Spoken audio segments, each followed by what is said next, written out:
ክቡራት ቤተሰብ ሰላምታይ ኣብ ዘለኹም ወብጻሕኹም እናበልኩ ንሎም ማዓንቱን ከም ትልሙድ ሓደ ፍልይ ዝበለ ናይ ገበን ታሪኽ ሒዘልኩም መጽ ኣለኹ። ኣብ ናይ ኣሜሪካ ታሪኽ ኣዝዩ ከቢድ ዝኾነ ኬዝ ተባሂሉ ዝዝረበሉ ኢሉ እውን መገረሚ መፈጸምታ ዘለዎ ናይ ገበን ታሪኽ እዩ። ክሳብ መወዳእታ ሓቢርኩም ንጽንሑ።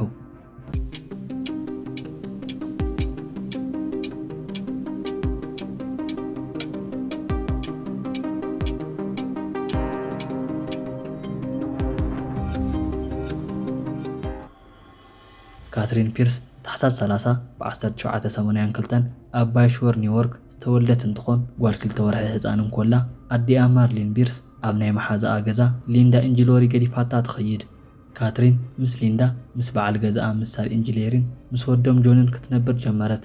ካትሪን ገና 2 ዓመት ህፃን እንኮላ እዩ ነይሩ ኣብቲ ገዛ ውሽጢ ማህሰይቲ በጽሓ ዝነበረ ብፍላይ ካብ ሳሊ ኢንጂሌሪ ማለት እውን ካብ ናይ ሊንዳ በዓል ገዛ ማህሰይትን ናይ ስነ ልቦና ጸቕጥን ይበጽሓ ነይሩ። ካትሪን ኣብ ገዛ ውሽጢ መጠኑ ዝሓለፈ ስቃይን በደልን እናበጽሓ ከም ቀልዲ 5 ዓመት ተሕልፍ ኢሉ እውን ኣብዚ ዕድሚኣ ሊንዳ ናይ ገዛ ውሽጢ ስራሕቲ ከም ምግቢ ምስራሕን ኣቑሑት ምሕጻብን ኢሉ እውን ክዳን ምሕጻብን ብሓፈሻ ነቲ ገዛ ንኽተጸራሪ ኣገዲዳ ተስርሓ ነይራ። ነቲ ዝስሕብዎ ሽጋራ እውን ናብ ድንኳን ብምስዳድ ንኽትገዝኣሎም ይገብርዋ ነይሮም። ካትሪን ብሓፈሻ ኣብቲ ገዛ ውሽጢ ከም ባርያ ነይራ ትቑጸር። ግበርዮ ዝተባህለት ተዘይጌራ ቅፅዓታ ልዑል መሃረምቲ እዩ ነይሩ። ናይዚኣ ንእስቲ ካትሪን መሪር ህይወት ካብ መዓልቲ ናብ መዓልቲ እናወሰኸ እዩ ነይሩ። ናብ ቤት ትምህርቲ ንኽትከይድ ዝፍቀደላ ኣብ ሰሙን 2 ወይ እውን 3 ግዜ ጥራይ ነይሩ። ሰባት ኮኑ መምሃራን እንታይ ዓይነት ህይወት እናሕለፈት ከም ዘላ ይፈልጡ እዮም። ኮይኑ ግን ብዘገርም ኩነታት ንኽሕግዝዋ ፍቓዶም ኣይነበረን። ከመይ ኢሉ ኣብዚኣ ጥብቂ ዝኾነ ሕጋብ ዘለዎ ሃገር ክበጽሕ ይኽእል ክትብሉ ትኽእሉ ኢኹም። ኮይኑ ግን እወ ኣብዚኣ ዓባይ ኣሜሪካ ውሽጢ ዝተፈጥረ ነገር እዩ። ኮይኑ ግን ናይቲ ታሪኽ መግረማይ ዝኾነ ነገር ከመይ ንዝብል ነይሩ ኢሉ እውን ናይዚኣ ህፃን ቃንዛ ገና ይጅምር እዩ ዘሎ።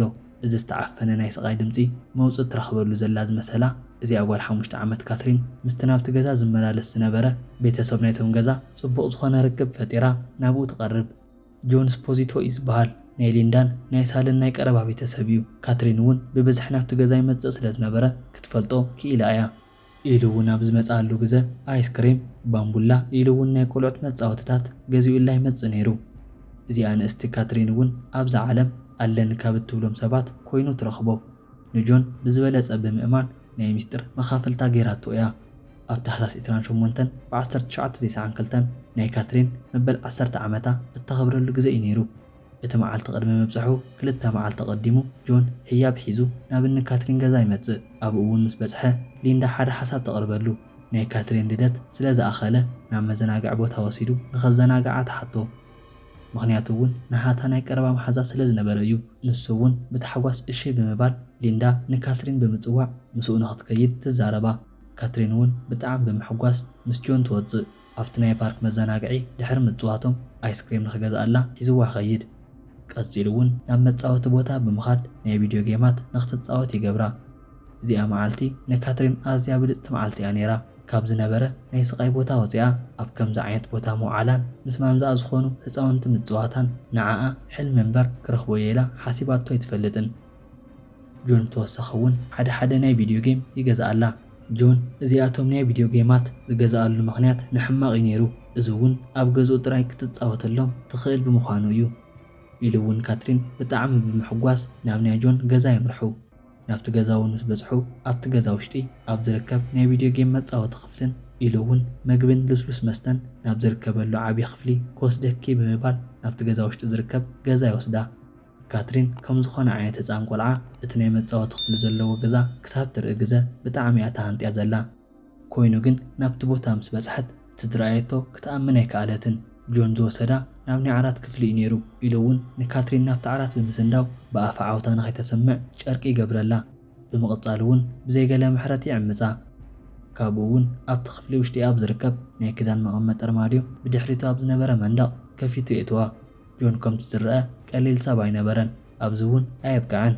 ጆን ኣብቲ ድሕሪቱ ኣብ ዝርከብ ቦታ ባዕሉ ዲዛይን ብዝገበሮ 200 ፓውንድ ኣውፂኡ ብዘስርሖ ናይ ኮንክሪት መዕፀዊ ነገር ዝመስል ናይ ሓፂን መቆለፊ ድሕሪ ምኽፋቱ ካብኡ እውን ኣስካላ ብምውራድ ናብ ታሕቲ ንኽትወርድ ይዛረባ። ካትሪን ብጣዕሚ ትፈርሕ እሞ ኣይወርድን ትብሎ።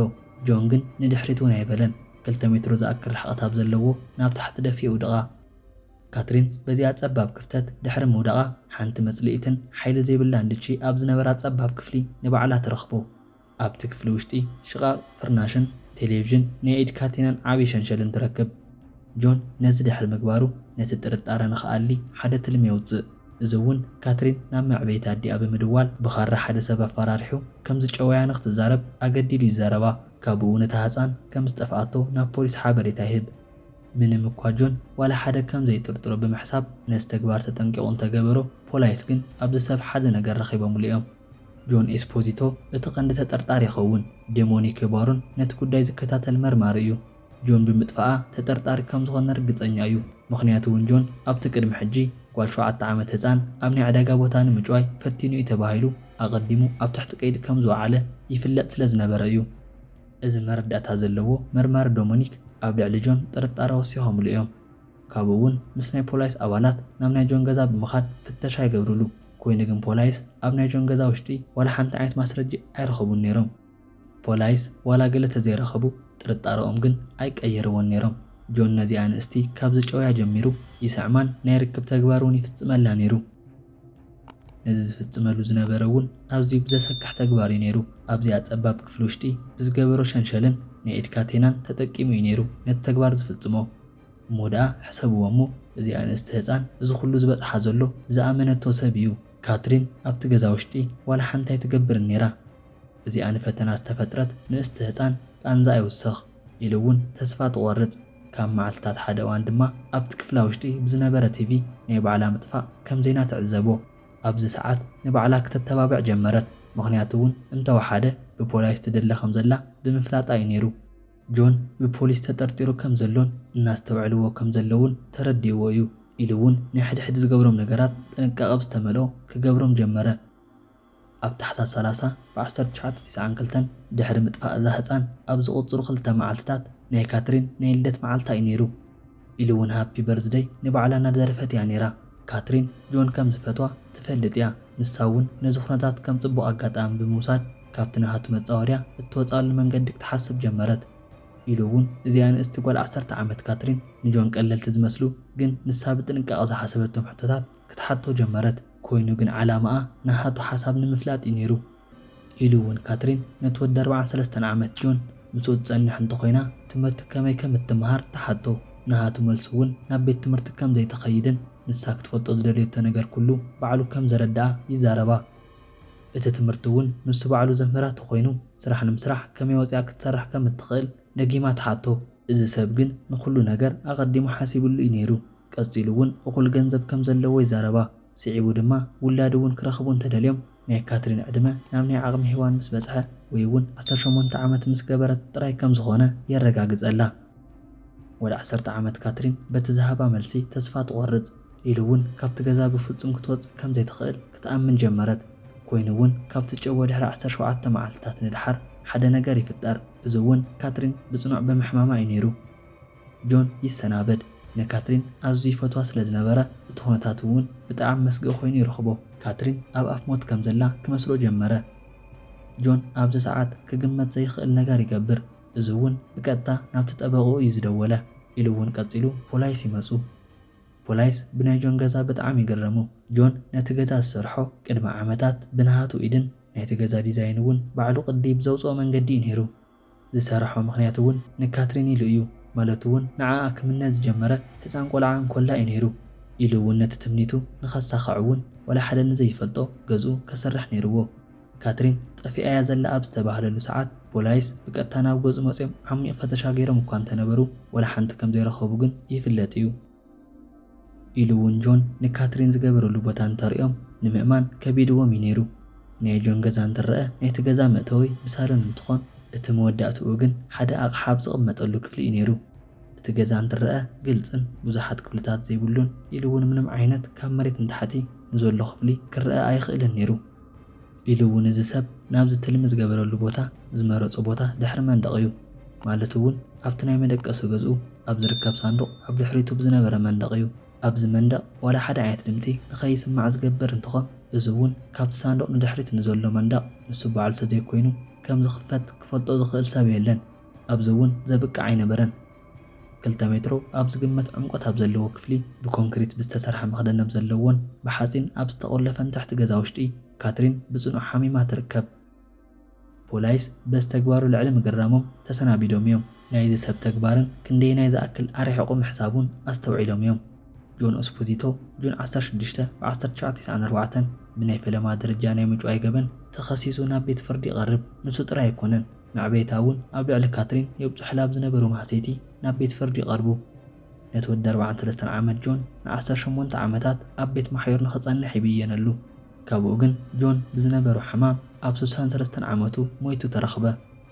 ናይ ካትሪን ናይ ማዕበይ ኣቦ ኣብ ልዕሊኣ ማሕሰይቲ ስለ ዘብፅሐ ናይ 12 ዓመት ማእሰርቲ ይፍረደሉ። ኣብ 2006 መቕፃዕቲ ወዲ ዋላ እኳ እንተወፀ ኣብ 2007 ተመሊሱ ኣብ ትሕቲ ቀይዲ ክውዕል ክኢሉ እዩ። ኮይኑ ግን ኣብ ፌብራሪ 2009 ኣብ 55 ዓመቱ ብናይ ልቢ ሕማም ኣብ ቤት ማእሰርቲ ውሽጢ ሞይቱ ክርከብ ክኢሉ እዩ። ይኹን እምበር ናይ ካትሪን ኣደ ዝኾና ማርሊን ቢርስን እታ ማዕበይታ ኣዲኣ ሊንዳ ኢንጅለርን በኋላ ሓንቲ ዓይነት ገበን ኣይተኸሰሳን። ካትሪን ቢርስ ብምዕበያነት ትውሰድ እሞ ኣብ ኦሬንጅ ካውንቲ ኒውዮርክ ውሽጢ ናብ እትርከብ ንእሽተይ መንደር ኣብ ዝኾነት ኒው ሃምፕተን ተኣቱ ኢሉ እውን ልዑል ዝኾነ ሕክምና ገይራ ናብ ቤት ትምህርቲ ክትምለስ ክኢላ እያ። ምስቶም ሓደሽቲ ማዕበይታ ብጽቡቕ ኩነታት ተለማሚዳ እያ። ናይ ካትሪን መጭወይቲ ኣብ ልዕሊኣ ካብ ዝተፈጸሙ ጽቡቕ ነገራት እቲ ሓደ ከም ዝኾነ እያ ትዛረብ። ቃንዛ ዝነበረ እኳ እንተኾነ እዚ መጭወይቲ ተዘይነብር ካብ ቁልዕነታ ዝበፅሓ ዝነበረ ማህሰይትን መጥቃዕትን ክትወፅእ ተኽእሎ ከም ዘይነበረ እያ ትዛረብ። ካብዚ ንድሓር እውን ምስቶም ሓደሽቲ ቤተሰባ ብዙሕ ፍቕርን መሐጎስን ህይወት ረኺባ እያ። ካትሪን ፒርስ ድሕሪ ዝኹሉ ስቃይ ሕጂ በዓልቲ ሓዳር ኮይና ኣብ ፔንሲልቫንያ ምስ በዓል ገዛን ምስ ክልተ ደቃን እናነበረት እያ። ካትሪን ፒርስ ናይ ህይወታ መሸገሪ ግዜ ዝተቐብረሉ ተዘክሮ ዝብል ርእሲ ዘለዎ መጽሓፍ ጽሒፋ እያ።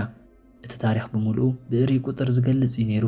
ከምቲ ናሃታ ዓይነት መሰካሕቲ ጓንፎታት ንዘሕለፋ ካልኦት ኣዋልድ መለዓዓሊ ኮይኑ ተረኺቡ እዩ። ክቡራት ቤተሰብ እቲ ዝበፅሓ ግፍዒ ብናታትኩም ዓይኒ ከመይ ትርእይዎ? ኣብ ኮሜንት ጻሓፉለይ። ናይ ሎማዓንቲ መደብ ኣብዚ ተፈጺሙሎ። ላይክን ሸርን ብምግባር ናብ ካልኦት ንኽባጻሕ ደገፍኩም ኣርዩኒ እናበልኩ ሓደሽቲ ዝኾንኩም ድማ ሰብስክራይብ ምግባር ኣይትረስዑ።